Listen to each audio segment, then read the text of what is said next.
Hi friends, ಉದ್ಯೋಗ ಮಾಹಿತಿ YouTube ಚಾನಲ್ಗೆ ತಮಗೆಲ್ಲರಿಗೂ ಆತ್ಮೀಯ ಸ್ವಾಗತ. ಭಾರತೀಯ ರೈಲ್ವೆ ಇಲಾಖೆಯಲ್ಲಿ ಖಾಲಿ ಇರುವ ಕಾನ್ಸ್ಟೇಬಲ್ ಹುದ್ದೆಗಳ ನೇಮಕಾತಿಗಾಗಿ ಅಧಿಸೂಚನೆ ಹೊರಡಿಸಲಾಗಿದೆ. ಈ ಅಧಿಸೂಚನೆ ಬಗ್ಗೆ ಸಂಪೂರ್ಣವಾದಂಥ ಮಾಹಿತಿ ಈ ವಿಡಿಯೋದಲ್ಲಿರುತ್ತೆ. ಹಾಗಾಗಿ ವಿಡಿಯೋ ಸ್ಕಿಪ್ ಮಾಡಲಾರ್ದಂಗೆ ಕೊನೆ ತನಕ ನೋಡ್ರಿ ಸ್ನೇಹಿತರೆ. ಈ ಹುದ್ದೆಗಳಿಗೆ RRB ಏನು ಅಫೀಸಿಯಲ್ ವೆಬ್ಸೈಟ್ ಅದಲ್ಲ, RRB ಬೆಂಗಳೂರ್ದು, ಈ ಅಫೀಸಿಯಲ್ ವೆಬ್ಸೈಟ್ಗೆ ಹೋಗಿ ಆನ್ಲೈನ್ ಮುಖಾಂತರ ಅರ್ಜಿ ಸಲ್ಲಿಸಬೇಕ್ರಿ. ಅರ್ಜಿ ಸಲ್ಲಿಸ್ಲಕ್ಕ ಏಪ್ರಿಲ್ 15, 2024 ಪ್ರಾರಂಭ ದಿನಾಂಕ. ಅರ್ಜಿ ಏಪ್ರಿಲ್ 15ರಿಂದ ಸ್ಟಾರ್ಟ್ ಆಗ್ತದೆ. ಅರ್ಜಿ ಮೇ 14ಕ್ಕೆ ಕ್ಲೋಸ್ ಆಗ್ತದೆ ಸ್ನೇಹಿತರೆ. ಅಪ್ ಟು ಮೇ 14ನೇ ತಾರೀಕು ತನಕ ನೀವು ಅರ್ಜಿಯನ್ನು ಸಲ್ಲಿಸಬಹುದು. ನೆಕ್ಸ್ಟ್ ಹುದ್ದೆಗಳ ವಿವರದ ಬಗ್ಗೆ ನೋಡೋಣ್ರಿ. ಹುದ್ದೆ ಹೆಸರು ಏನದ್ರಿ? ಕಾನ್ಸ್ಟೇಬಲ್ ಎಕ್ಸಿಕ್ಯೂಟಿವ್ ಅಂತ ಹುದ್ದೆ ಹೆಸರದ. ಲೆವೆಲ್ 3 ಹುದ್ದೆ ಇದು. ಪ್ರತಿ ತಿಂಗಳಿಗೆ 21,700 ರೂಪಾಯಿ ಪೇಮೆಂಟ್ ಇರ್ತದೆ ಸ್ನೇಹಿತರೆ. ಅಲವೆನ್ಸಸ್ ಎಲ್ಲ ಸೇರಿದ್ರೆ 25,000 ಪ್ಲಸ್ ಸ್ಯಾಲರಿ ನಿಮ್ಮ ಕೈಗೆ ಸಿಗ್ತದೆ. ಇನ್ನು ಒಟ್ಟು ಎಷ್ಟು ಹುದ್ದೆಗಳು ಖಾಲಿ ಅದಾವ ಅಂತ ಅನ್ನೋದ್ರ ಬಗ್ಗೆ ನೋಡೋದಾದ್ರೆ 4,208 ಹುದ್ದೆಗಳು ಖಾಲಿ ಅದಾವ್ರಿ.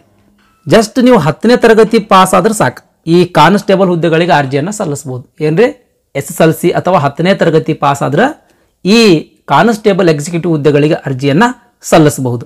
ಇನ್ನೂ ಒಂದು ಪ್ರಮುಖವಾಗಿರ್ತಕ್ಕಂಥ ಸೂಚನೆ ಏನಂದ್ರೆ, submitted candidate to submit more then 1 application against this advertisement summarily rejected. ನೋಡ್ರಿ, ಒಂದೇ ಅಪ್ಲಿಕೇಶನ್ ಸಬ್ಮಿಟ್ ಮಾಡ್ಬೇಕು. ಒಂದಕ್ಕಿಂತ ಹೆಚ್ಚು ಅಪ್ಲಿಕೇಶನ್ ಇದೇ ಹುದ್ದೆಗೆ ಅಂದ್ರೆ ಕಾನ್ಸ್ಟೇಬಲ್ ಎಕ್ಸಿಕ್ಯೂಟಿವ್ಗೆ ಅರ್ಜಿ ಸಲ್ಲಿಸಾಕ ಕುಂತೀರಿ, ಒಮ್ಮೆ ಅರ್ಜಿ ಸಲ್ಲಿಸ್ತೀರಿ, ಅದನ್ನ ಏನೋ ತಪ್ಪಾಗಿದೆ ಅಂತ ಮತ್ತೊಮ್ಮೆ ಅರ್ಜಿ ಸಲ್ಲಿಸಿರಿ ಅಂತ ತಿಳ್ಕೊಳ್ರಿ.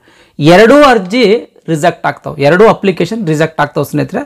ಹಾಗಾಗಿ ಅರ್ಜಿ ಸಲ್ಲಿಸುವಂಥ ಸಂದರ್ಭದಲ್ಲಿ ಅಕ್ಯುರೇಟ್ ಆಗಿ ಆರಾಮ್ಸೆ ಕರೆಕ್ಟಾಗಿ ಅಪ್ಲಿಕೇಶನನ್ನು ಸಬ್ಮಿಟ್ ಮಾಡಿರಿ. ಒಂದೇ ಅಪ್ಲಿಕೇಶನನ್ನು ಸಬ್ಮಿಟ್ ಮಾಡಿರಿ. ನೆಕ್ಸ್ಟ್ ವಯೋಮಿತಿ ಬಗ್ಗೆ ನೋಡೋಣ ಸ್ನೇಹಿತರೆ. ಈ ಹುದ್ದೆಗಳಿಗೆ ಅರ್ಜಿ ಸಲ್ಲಿಸಬೇಕಾಗಿತ್ತು ಅಂದ್ರೆ ಕನಿಷ್ಠ 18 ವರ್ಷ ವಯಸ್ಸಾಗಿರ್ಬೇಕು. ಗರಿಷ್ಠ ವಯೋಮಿತಿ ನೋಡ್ರಿ, ಗರಿಷ್ಠ ವಯೋಮಿತಿ ಆ್ಯಕ್ಚುಲಿ 25 ವರ್ಷ ಅದ.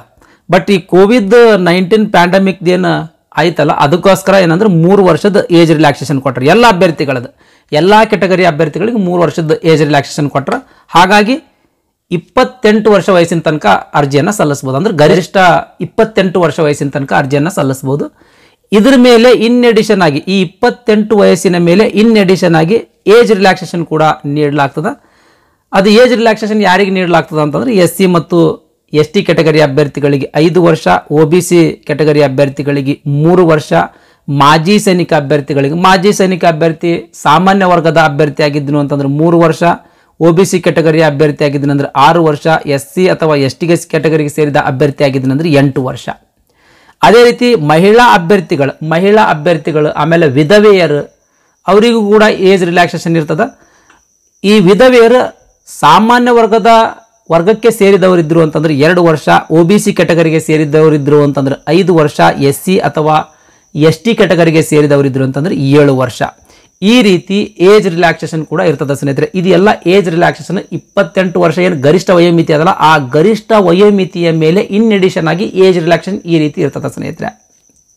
ನೆಕ್ಸ್ಟ್ ಎಕ್ಸಾಮಿನೇಷನ್ ಫೀ ಬಗ್ಗೆ ನೋಡೋಣ ಸ್ನೇಹಿತರೆ.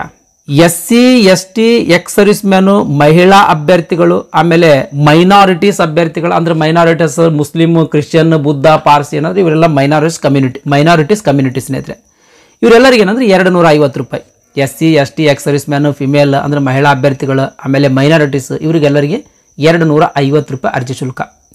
ಇವರನ್ನು ಹೊರತುಪಡಿಸಿ ಉಳಿದಿರ್ತಕ್ಕಂಥ ಎಲ್ಲ ಅಭ್ಯರ್ಥಿಗಳಿಗೆ 500 ರೂಪಾಯಿ ಅರ್ಜಿ ಶುಲ್ಕ ಇರ್ತದೆ.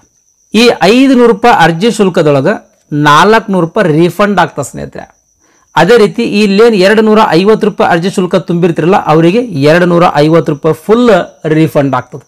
ಅದಲ್ಲ, ಈ ನೇಮಕಾತಿ ಏನದಲ್ಲ, ಎಕ್ಸಾಮ್ ತಗೊಳ್ತಾರ, ಎಕ್ಸಾಮ್ ತೆಗೆದುಕೊಳ್ಳೋದ್ರ ಮೂಲಕ ನೇಮಕಾತಿ ಮಾಡಿಕೊಳ್ಳಾಗ್ತದೆ. ಹೌದಾ, ಎಕ್ಸಾಮ್ಗೆ ನೀವು ಅಟೆಂಡ್ ಆದ್ರಿ ಅಂತಂದ್ರೆ ನಿಮಗೆ ಅಮೌಂಟ್ ರೀಫಂಡ್ ಆಗ್ತದೆ. ಇನ್ ಕೇಸ್ ನೀವು ಎಕ್ಸಾಮ್ಗೆ ಅಟೆಂಡ್ ಆಗಲಿಲ್ಲ ಅಂತಂದ್ರೆ ಅಮೌಂಟ್ ರೀಫಂಡ್ ಆಗಂಗಿಲ್ಲ. ಯಾವ ರೀತಿ ರೀಫಂಡ್ ಮಾಡ್ಲಾಗ್ತದ? ನಿಮ್ದು ಬ್ಯಾಂಕ್ ಅಕೌಂಟಿಗೆ ಅಮೌಂಟನ್ನು ರೀಫಂಡ್ ಮಾಡ್ಲಾಗ್ತದೆ. ಅಪ್ಲಿಕೇಶನ್ ತುಂಬುವಂಥ ಸಂದರ್ಭದಲ್ಲಿ ನೇಮ್ ಆಫ್ ದ ಬ್ಯಾಂಕ್ ಅಂದ್ರೆ ಯಾವ ಬ್ಯಾಂಕಿನಾಗ ನಿಮ್ದು ಅಕೌಂಟ್ ಆದ ಬ್ಯಾಂಕಿನ ಹೆಸರು, name of the account holder ನಿಮ್ದು ಹೆಸರು, ಆಮೇಲೆ ಅಕೌಂಟ್ ನಂಬರು, IFSC ಕೋಡ್, ಇವಿಷ್ಟನ್ನ ಅಪ್ಲಿಕೇಶನ್ ತುಂಬುವಂಥ ಸಂದರ್ಭದಲ್ಲಿ ತುಂಬಬೇಕು ಸ್ನೇಹಿತರೆ.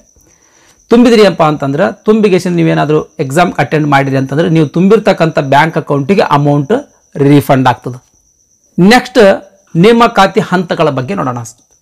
ಅಂದ್ರೆ ಕಾನ್ಸ್ಟೇಬಲ್ ಎಕ್ಸಿಕ್ಯೂಟಿವ್ ಹುದ್ದೆಗಳಿಗೆ ಅರ್ಜಿ ಸಲ್ಲಿಸಿದ ಮೇಲೆ ಯಾವ ರೀತಿ ನೇಮಕಾತಿ ಮಾಡಿಕೊಳ್ಳಲಾಗ್ತದ ಅಂತ ಅನ್ನೋದ್ರ ಬಗ್ಗೆ ನೋಡೋದಾದ್ರೆ ಫಸ್ಟ್ ಕಂಪ್ಯೂಟರ್ ಬೇಸ್ಡ್ ಟೆಸ್ಟ್ ಅಂತ ತಗೊಳ್ತಾರೆ.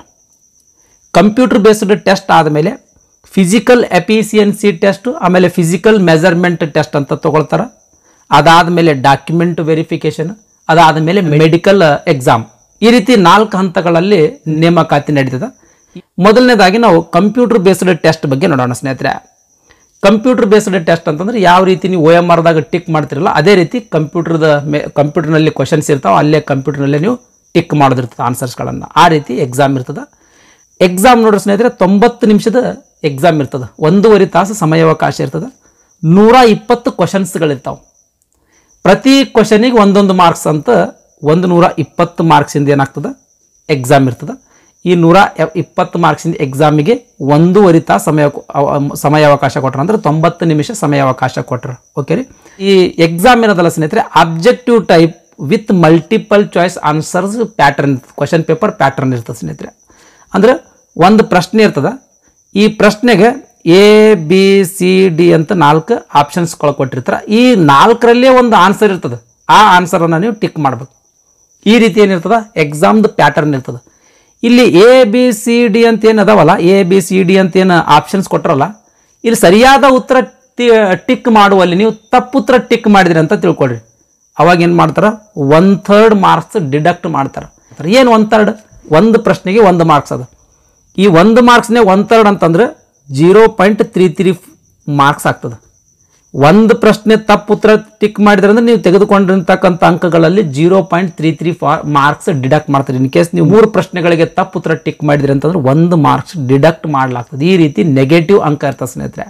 ಸಿಲೆಬಸ್ ಬಗ್ಗೆ ನೋಡೋದಾದ್ರೆ, ಪಠ್ಯಕ್ರಮದ ಬಗ್ಗೆ ನೋಡೋದಾದ್ರೆ, ಇಲ್ಲಿ ಪಠ್ಯಕ್ರಮ ಕೊಟ್ಟರ ಸ್ನೇಹಿತರೆ ಅರಿಥಮೆಟಿಕ್ 35 ಮಾರ್ಕ್ಸಿಂದ, general intelligence and reasoning 35 marks, general awareness 50 marks. ಈ ರೀತಿ ಎಕ್ಸಾಮ್ ಇರ್ತದೆ. ಡಿಟೇಲ್ ಸಿಲೆಬಸ್ ಇಲ್ಲಿ ಕೊಟ್ಟಾರ ಸ್ನೇಹಿತರೆ. ದಯಮಾಡಿ ವಿಡಿಯೋ ಪಾಸ್ ಮಾಡಿ ನೋಡ್ಕೊಡ್ರಿ ಸ್ನೇಹಿತರೆ. ಈ CBT ಎಕ್ಸಾಮ್ ಆದಮೇಲೆ ಅಲ್ಲಿ ಏನಪ್ಪ ಅಂದ್ರೆ ಅತಿ ಹೆಚ್ಚು ಅಂಕ ಗಳಿಸಿರ್ತಕ್ಕಂಥ ಒಂದು ಹುದ್ದೆಗೆ 10 ಜನ ಅಭ್ಯರ್ಥಿಗಳಂತ ಏನು ಮಾಡ್ತಾರೆ, ಈ ಫಿಸಿಕಲ್ ಎಫಿಷಿಯನ್ಸಿ ಟೆಸ್ಟಿಗೆ ಆಮೇಲೆ ಫಿಸಿಕಲ್ ಮೆಜರ್ಮೆಂಟ್ ಟೆಸ್ಟಿಗೆ ಆಯ್ಕೆ ಮಾಡ್ತಾರೆ. ಓಕೆ ರೀ. ಫಿಸಿಕಲ್ ಎಫಿಷಿಯನ್ಸಿ ಟೆಸ್ಟ್ ನೋಡಿ ಸ್ನೇಹಿತರೆ. ಫಿಸಿಕಲ್ ಎಫಿಷಿಯನ್ಸಿ ಟೆಸ್ಟ್ನಾಗ ಏನಿರ್ತದ, ಫಿಸಿಕಲ್ ಎಫಿಷಿಯನ್ಸಿ ಟೆಸ್ಟ್ ಒಳಗೆ ಮೊದಲನೇದಾಗಿ ಪುರುಷ ಅಭ್ಯರ್ಥಿಗಳು ನೋಡೋಣ ಸ್ನೇಹಿತರೆ. ಇನ್ನೂ ಒಂದು ಪ್ರಮುಖ ಮಾಹಿತಿ ಏನಂತಂದ್ರೆ ಮಹಿಳೆಯರು ಮತ್ತು ಪುರುಷರು ಇಬ್ಬರೂ ಈ ಹುದ್ದೆಗಳಿಗೆ ಅರ್ಜಿಯನ್ನು ಸಲ್ಲಿಸಬಹುದು. ಆದರೆ ಅಂಗವಿಕಲ ಅಭ್ಯರ್ಥಿಗಳು ಈ ಹುದ್ದೆಗಳಿಗೆ ಅರ್ಜಿ ಸಲ್ಲಿಸ್ಲಾಕ ಎಲಿಜಿಬಲ್ ಇರಂಗಿಲ್ಲ. ಇದು ಒಂದು ಪ್ರಮುಖ ಮಾಹಿತಿ, ಇದೊಂದು ನಿಮಗೆ ಹೇಳಬೇಕಾಗಿತ್ತು. ಓಕೆ ರೀ. ಇವಾಗ ನಾವು ಫಿಸಿಕಲ್ ಎಫಿಷಿಯನ್ಸಿ ಟೆಸ್ಟ್ ಬಗ್ಗೆ ನೋಡೋಣ ಸ್ನೇಹಿತರೆ. ಪುರುಷ ಅಭ್ಯರ್ಥಿಗಳಿಗೆ ನೋಡ್ರಿ 1600 ಮೀಟರ್ ರನ್ನಿಂಗ್ ಇರ್ತದೆ, ಓಟ ಇರ್ತದೆ, ಓಡೋದಿರ್ತದೆ. ಅದನ್ನು ನೀವು 5 ನಿಮಿಷ 45 ಸೆಕೆಂಡ್ ಒಳಗೆ ಓಡಬೇಕು.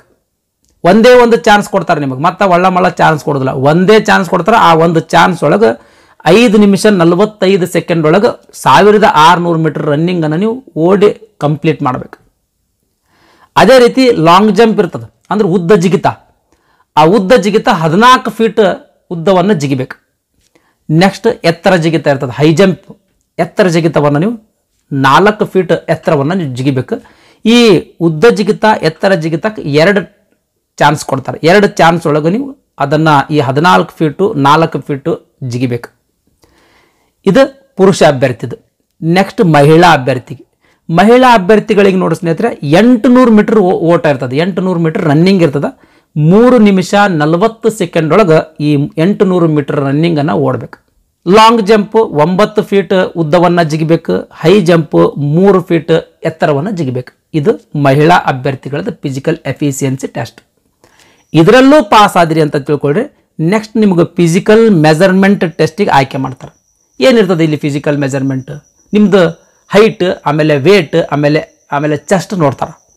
ಮೊದಲನೇದಾಗಿ ನಾವು ಪುರುಷ ಅಭ್ಯರ್ಥಿಗಳದ್ದು ನೋಡೋಣ ಸ್ನೇಹಿತರೆ. ಪುರುಷ ಅಭ್ಯರ್ಥಿಗಳದ್ದು ನೋಡಿ ಸ್ನೇಹಿತರೆ, OBC ಕ್ಯಾಟಗರಿಯ ಅಭ್ಯರ್ಥಿ ಇದ್ನು ಅಂತ ತಿಳ್ಕೊಳ್ರಿ. 165 ಸೆಂಟಿಮೀಟರ್ ಹೈಟ್ ಇರಬೇಕು. ಇನ್ ಕೇಸ್ ನಿಮ್ದು ಹೈಟ್ 165 ಸೆಂಟಿಮೀಟರ್ ಇರಲಿಲ್ಲ ಅಂತಂದ್ರೆ ರಿಜೆಕ್ಟ್ ಮಾಡ್ತಾರೆ. ಇಲ್ಲೇ SC ಅಥವಾ ST ಕ್ಯಾಟಗರಿಯ ಅಭ್ಯರ್ಥಿ ಇದ್ರಿ ಅಂತಂದ್ರೆ 160 ಸೆಂಟಿಮೀಟರ್ ಹೈಟನ್ನು ಹೊಂದಿರಬೇಕು. ಅದೇ ರೀತಿ 80 ಸೆಂಟಿಮೀಟರ್ ಎದೆ ಸುತ್ತಳತೆ OBC ಕ್ಯಾಟಗರಿಗೆ, 76.2 ಸೆಂಟಿಮೀಟರ್ SC ಅಥವಾ ST ಕ್ಯಾಟಗರಿಯ ಅಭ್ಯರ್ಥಿಗಳು ಎದೆ ಸುತ್ತಳತೆ. ಎಕ್ಸ್ಪಾನ್ಷನ್ ಮಾಡಿದ್ರೆ 5 ಸೆಂಟಿಮೀಟರ್ ಎದೆ ಏನಪ್ಪ ಅಂದ್ರೆ ವಿಸ್ತಾರ ಆಗಬೇಕು. ನೆಕ್ಸ್ಟ್ ಈಗ ಮಹಿಳಾ ಅಭ್ಯರ್ಥಿಗಳು, ಜನರಲ್ ಕ್ಯಾಂಡಿಡೇಟ್ ಆಮೇಲೆ OBC ಕ್ಯಾಟಗರಿಗೆ ಸೇರಿದ ಮಹಿಳಾ ಅಭ್ಯರ್ಥಿಗಳಿದ್ರಿ ಅಂತಂದ್ರೆ 157 ಸೆಂಟಿಮೀಟರ್ ಹೈಟನ್ನು ಹೊಂದಿರಬೇಕು. SC ಅಥವಾ ST ಕ್ಯಾಟಗರಿಗೆ ಸೇರಿದ ಮಹಿಳಾ ಅಭ್ಯರ್ಥಿಗಳಾಗಿದ್ರಿ ಅಂತಂದ್ರೆ 152 ಸೆಂಟಿಮೀಟರನ್ನು ಹೊಂದಿರಬೇಕು. ಇಷ್ಟು ಸೆಂಟಿಮೀಟರ್ ಹೈಟ್ ನಿಮ್ದಿತ್ತು ಅಂದ್ರೆ ಮಾತ್ರ ಅರ್ಜಿಯನ್ನು ಸಲ್ಲಿಸ್ರಿ, ಇಲ್ಲ ಅಂದ್ರೆ ಅರ್ಜಿ ಸಲ್ಲಿಸಕ್ಕೆ ಹೋಗ್ಬೇಡ್ರಿ ಸ್ನೇಹಿತರೆ. ಯಾಕಂದ್ರೆ ಈ ಫಿಸಿಕಲ್ ಮೆಜರ್ಮೆಂಟ್ ಟೆಸ್ಟ್ನಲ್ಲಿ ನಿಮಗೆ ರಿಜೆಕ್ಟ್ ಮಾಡ್ತಾರೆ ಸ್ನೇಹಿತರೆ 100% ಇದಂತೂ. ಇಲ್ಲಿ ಮಹಿಳಾ ಅಭ್ಯರ್ಥಿಗಳಿಗೆ ಎದೆ ಸುತ್ತಳತೆ ಬೇಕಾಗಂಗಿಲ್ಲ. ಓಕೆ ರೀ. ನೆಕ್ಸ್ಟ್ ಇದು ಆದಮೇಲೆ physical efficiency test, physical measurement test ಆದಮೇಲೆ ಅಲ್ಲೂ ನೀವು ಏನಾದರೂ ಪಾಸ್ ಆದಿರಿ ಅಂದರೆ ನೆಕ್ಸ್ಟ್ ಡಾಕ್ಯುಮೆಂಟ್ ವೆರಿಫಿಕೇಷನ್ ಚೆಕ್ ಮಾಡ್ತಾರೆ. ಅಂದ್ರೆ ನೀವು ಈಗೇನು ಅರ್ಜಿ ಸಲ್ಲಿಸುವಂಥ ಸಂದರ್ಭದಲ್ಲಿ ಏನು ಅರ್ಜಿ ಸಲ್ಲಿಸಿರ್ತೀರಲ್ಲ ಅದಕ್ಕೆ ಆಧಾರವಾಗಿರ್ತಕ್ಕಂಥ ಪ್ರತಿಯೊಂದು ಒರಿಜಿನಲ್ ಡಾಕ್ಯುಮೆಂಟ್ಸ್ಗಳು ಇಲ್ಲಿ ಚೆಕ್ ಮಾಡ್ತಾರೆ. ಇದು ಆದಮೇಲೆ ಈ ಡಾಕ್ಯುಮೆಂಟ್ ವೆರಿಫಿಕೇಷನ್ ಆದಮೇಲೆ ಮೆಡಿಕಲ್ ಎಕ್ಸಾಮ್ ಅಂತ ಬರ್ತದೆ, ಮೆಡಿಕಲ್ ಎಕ್ಸಾಮಿನೇಷನ್ ತೊಗೊಳ್ತಾರೆ ಸ್ನೇಹಿತರೆ. ಅಂದ್ರೆ ಫಿಸಿಕಲ್ ನಿಮ್ಮದು ಫಿಟ್ನೆಸ್ ನೋಡ್ತಾರೆ. ಓಕೆ ರೀ. ಇದಿಷ್ಟು ಈ ರಿಕ್ರೂಟ್ಮೆಂಟ್ ಪ್ರೊಸೆಸ್ ಬಗ್ಗೆ ಮಾಹಿತಿ ಆಗಿತ್ತು. ನೆಕ್ಸ್ಟ್ ಅರ್ಜಿ ಹೆಂಗೆ ಸಲ್ಲಿಸೋದು ಇದಕ್ಕೆ ಸಂಬಂಧಿಸಿದಂಗೆ ಒಂದು ವಿಡಿಯೋ ಮಾಡ್ತೀನಿ ಸ್ನೇಹಿತರೆ. ಅರ್ಜಿ ನಿಮ್ಮದು ಮೊಬೈಲ್ ಮೂಲಕನೇ ಯಾವ ರೀತಿ ಸಲ್ಲಿಸೋದು ಅಂತ ಒಂದು ವಿಡಿಯೋ ಮಾಡ್ತೀನಿ. ಆ ವಿಡಿಯೋ ಕಂಪ್ಲೀಟಾಗಿ ನೋಡಿರಿ, ನೋಡಿ ತದನಂತರ ಅರ್ಜಿಯನ್ನು ಸಲ್ಲಿಸ್ರಿ ಸ್ನೇಹಿತರೆ. ನೆಕ್ಸ್ಟ್ ಮೀಡಿಯಮ್ ಆಫ್ ಎಕ್ಸಾಮಿನೇಷನ್ ಬಗ್ಗೆ ನೋಡೋಣ ಸ್ನೇಹಿತರೆ. ನೆಕ್ಸ್ಟ್ ಮೀಡಿಯಮ್ ಆಫ್ ಎಕ್ಸಾಮಿನೇಷನ್ ಬಗ್ಗೆ ನೋಡೋಣ. ನಾನು ಆಗಲೇ ಹೇಳಿದೆ 120 ಮಾರ್ಕ್ಸಿಂದ ಎಕ್ಸಾಮ್ ಇರ್ತದ ಅಂತ ಹೇಳಿದೆ. ಈ 120 ಮಾರ್ಕ್ಸಿಂದ ಎಕ್ಸಾಮ್ ಇರ್ತದಲ್ಲ, ಇರಲಿ ಅಡ್ಡಿಲ್ಲ. ಯಾವ ಭಾಷೆ ಒಳಗೆ ಇರ್ತದ? ಭಾಳ ಜನ ಕಮೆಂಟ್ ಮಾಡೋದೇ ಇಲ್ಲಿ. ಯಾವ ಭಾಷೆ ಒಳಗೆ ಇರ್ತದೆ ರೀ ಎಕ್ಸಾಮ್? ಯಾವ ಭಾಷೆ? ಇಂಗ್ಲೀಷ್ನಾಗ ಇರ್ತದೋ, ಹಿಂದಿದಾಗ ಇರ್ತದೋ, ಯಾವ ಭಾಷೆ ಒಳಗೆ ಇರ್ತದೆ ನೋಡ್ರಿ? ಎಕ್ಸಾಮ್ ಕನ್ನಡ ಭಾಷೆ ಒಳಗೆ ಇರ್ತದೆ. ಎಕ್ಸಾಮ್ ಕನ್ನಡ ಭಾಷೆ ಒಳಗೆ ಇರ್ತದೆ. ಓಕೆ ರೀ. ಆದ್ರೆ ಅಪ್ಲಿಕೇಶನ್ ಹಾಕುವಂಥ ಸಂದರ್ಭದಲ್ಲಿ ಮೀಡಿಯಮ್ ಆಫ್ ಎಕ್ಸಾಮಿನೇಷನ್ ಇದ್ದಲ್ಲಿ ಅಲ್ಲಿ ಕನ್ನಡ ಮಾತ್ರ ನೀವು ಕೇರ್ಫುಲಿ ಸೆಲೆಕ್ಟ್ ಮಾಡಬೇಕು. ಇಲ್ಲಿ ಕನ್ನಡ ಅಂತ ಸೆಲೆಕ್ಟ್ ಮಾಡಿದಿರಿ ಅಂತಂದ್ರೆ ಎಕ್ಸಾಮಿನೇಷನ್ ಸೆಂಟರ್ದಾಗ ಕಂಪ್ಯೂಟರ್ನಲ್ಲಿ ಕನ್ನಡದಲ್ಲಿ ಕ್ವಶನ್ ಪೇಪರ್ಸ್ ನಿಮಗೆ ಕಾಣ್ತವೆ, ಇಲ್ಲ ಅಂತಂದ್ರೆ ಇಲ್ಲ. ಓಕೆ ರೀ. ಆಗಲೇ ಹೇಳ್ದಂಗೆ ಜಸ್ಟ್ SSLC ಪಾಸ್ ಆದ್ರೆ ಸಾಕು, ಅರ್ಜಿಯನ್ನು ಸಲ್ಲಿಸಬಹುದು. ನೆಕ್ಸ್ಟ್ ಇಲ್ಲಿ ಹುದ್ದೆಗಳ ವರ್ಗೀಕರಣ ಕೊಟ್ಟರೆ ಸ್ನೇಹಿತರೆ, ಯಾವ ಕ್ಯಾಟಗರಿಗೆ ಎಷ್ಟೆಷ್ಟು ಹುದ್ದೆಗಳು ಖಾಲಿ ಅದಾವ ಅಂತ ಹುದ್ದೆಗಳ ವರ್ಗೀಕರಣ ಕೊಟ್ಟಾರ.